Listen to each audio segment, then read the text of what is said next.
Okay વિદ્યાર્થી મિત્રો, આજે આપણે લઈને આવ્યા છીએ 50 થી મોટી સંખ્યાનો વર્ગ કઈ રીતે કરવો તે. તો જોઈએ, આપણે અગાઉની રીલમાં આપણે જોયું હતું 50 થી નાની સંખ્યાનો વર્ગ. આજે આપણે જોઈશું 50 થી મોટી સંખ્યાનો વર્ગ. અહીંયા આગળ 25 આધાર તરીકે લેવાના છે, જે 50 થી નાની સંખ્યામાં પણ આપણે લીધા હતા. અહીંયા પણ તફાવત લેવાનો છે 50 અને સંખ્યાનો. તો 50 અને સંખ્યાનો તફાવત રહેશે 6, કારણ કે 56 અને 50 વચ્ચેનો તફાવત 6 છે. તો અહીંયા આગળ તફાવત સેમ મેથડ ફોલો કરવાની છે. એકમ અને દશક અંકમાં જે છે એ આ તફાવતનો વર્ગ આવશે. હવે 6 નો વર્ગ આપણને ખબર છે કે 36 છે. 6 નો વર્ગ 36 છે.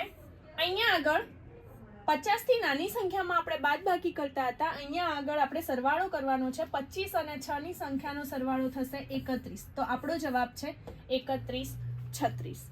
Thank you.